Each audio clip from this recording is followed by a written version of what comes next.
Kaya ako, to be honest, I hate to do what I am doing regarding kay Arlene Razon. Kasi unang-una, hindi naman siya yung kaaway ko. Ang kaaway ko si Daniel Razon. Kaya lang, kasama siya eh. Accomplice siya eh. Lalo na sila yung nakikinabang ngayon, ang nag-aaring uri ngayon sa iglesia na pinanggalingan natin, hindi na ang pamilya Soriano at Razon. Ang nag-aaring uri na ngayon, they are left, they are set aside already.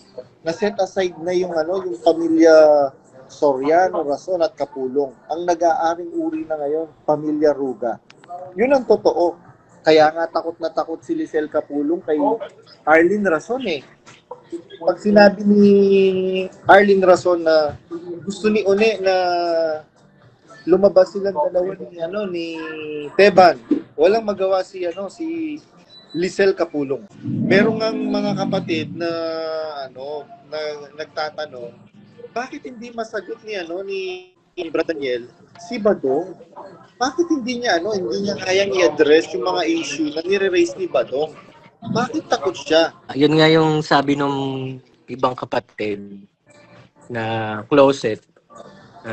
Iniisip nila, bakit ganun hindi makapalag si DSR? Bakit di siya ano bang meron silang relasyon ni Badong? Bakit hindi niya kaya?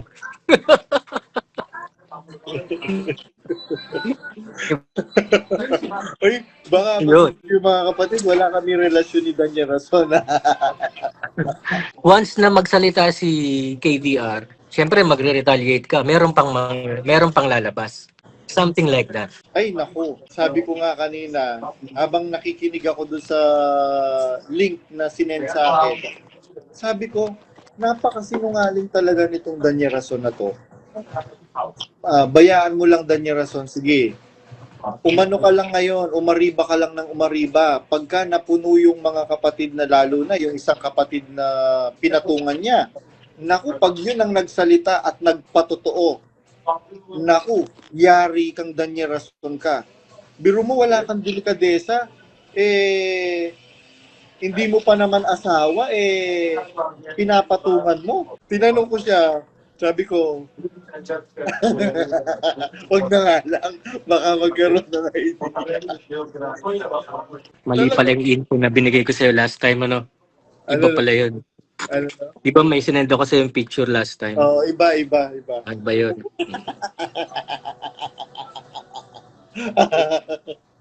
Pero kilala mo yun, di ba? Yun yung hinahanap namin eh. Ha? Yari itong Daniel Razon na ito. Sige ka, Daniel Razon, magyabang ka ng magyabang dyan. Pagka itong kapatid na ito, nagkaroon ng lakas ng loob at magsalita, naku, ano ka na, bagsak ka na. Bagsak na yung kredibilidad mo. Ewan ko lang, kung saan bundok ka o palda, itatago mo yung mukha mo. Sa sobrang kahihiyan. Biruin mo, hindi pa naman kayo kasal at hindi naman siya yung pinakasalan mo. Pero patong ka ng patong. Di ba, sana kung ano. Hello, Brad Gilby. May nabasa ako kanina, sabi mo merong mga bagong exiter dyan sa Saskatoon. Marami, silent lang. Oh, silent exiter. And alam naman natin bakit they choose to be silent when they exited kasi dahil sa ginagawa nilang character assassination and demonization sa mga kapatid na nag-exit. Saka ang isang tanong din nila, nagtataka sila kung bakit. Ang tagal-tagal na hindi ka mabanggit-banggit. Ni kuya nila, hindi ka mapangalanan, yung hamon mo hindi nila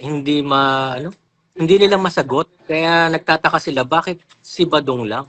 Si Badong lang hindi pa masagot. So yun, kakaganyan nila na hindi ka sinasagot, di may mga nag-exit. Hindi madepensahan eh. Biruin mo sabi nga nung kapatid na diakono na sumampa nung nakaraan sa live ko. Brother, sabi niyang ganyan, biruin mo, yung nanay niya sinasabihan mong impacta, yung asawa niya sinasabihan mong pokpok. Tapos siya wala siyang imik. Anong klase yun? Ibig sabihin, there's something wrong talaga. Sa akin mo gawin yun, brother. Sabi niya, ganyan, sabihan mo yung nanay kong impacta, ay may kalalagyan ka. Kaya nga, sabi nga nila, kung hindi tayo, kumbaga, hindi nila kayang ipagtanggol yung sarili nila, what more pa kaya tayo ng mga kapatid? Paano tayo may ipagtatanggol niyan? Yung asawa nga niya, hindi naman pagtanggol eh. Sa mga binabato sa kanya eh. Kaya ako, to be honest, I hate to do what I am doing regarding kay Arlene Razon. Kasi unang-una, hindi naman siya yung kaaway ko. Ang kaaway ko si Daniel Razon. Kaya lang, kasama siya eh. Accomplice siya eh. Lalo na sila yung nakikinabang ngayon, ang nag-aaring uri ngayon sa iglesia na pinanggalingan natin, hindi na ang pamilya Soriano at Razon. Ang nag-aaring uri na ngayon, they are set aside already. Na-set aside na yung yung pamilya Soriano, Razon at Kapulong. Ang nag-aaring uri na ngayon, pamilya Ruga. Yun ang totoo. Kaya nga takot na takot si Lisel Kapulong kay Arlene Razon eh. Pag sinabi ni Arlene Razon na gusto ni One na lumabas silang dalawa ni Teban, walang magawa si Lisel Kapulong. Teka lang, shoutout ko lang ah. Lola Cute, pag napunta ka dito sa Canada, kontakin mo ako ah. Yung amo niya last time, sabi niya sa akin Canadian eh. Baka madala ka. So, yun. Ang tawag dito, nakausap ko yung ibang Exeter. Ang sabi nila kasi, nung napapanood ko yung mga live nito, live mo, at yung iba pa, ngayon, tinatanong ko sa mga officer at manggagawa kung totoo ba, hindi nila masagot. So dahil hindi nila masagot, exit ako. Kaya sabi ko nga mag-invite ka lang na mag-invite, hindi yung tayo na lang madalas eh. Walang ini-invite ko si Joseph Oliver eh. Asa na ba? Nandyan si Joseph Oliver. Anong oras na kasi sa Pilipinas baka tulog na yung mga kapatid. Meron ngang mga kapatid na na nagtatanong, bakit hindi masagot ni Brad Daniel si Badong? Bakit hindi niya kayang i-address yung mga issue na nire-raise ni Badong? Bakit takot siya? Yun nga yung sabi nung ibang kapatid na closet. Iniisip nila, bakit ganon hindi makapalag si DSR? Bakit di siya ano bang meron silang relasyon ni Badong? Bakit hindi niya kaya?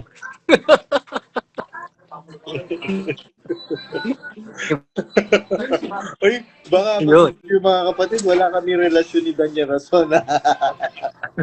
Sabi ng ilang kapatid na Exeter, bakit hindi makalaban si Kuya? Hindi niya mabanggit. Meron pa bang ilalabas si Badong na masasabi bakit hindi siya makasagot sa issue?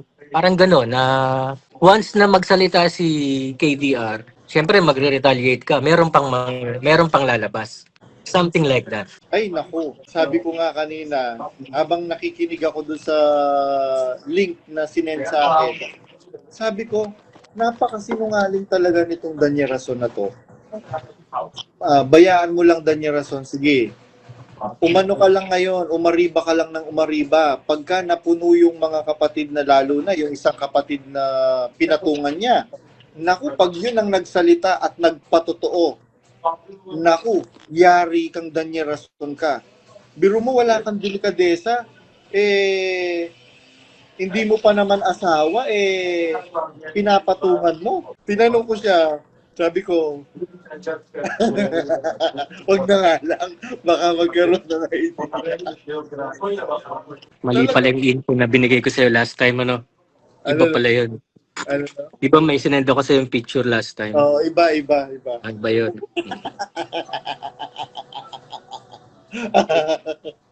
Pero kilala mo yun, di ba? Yun yung hinahanap namin eh.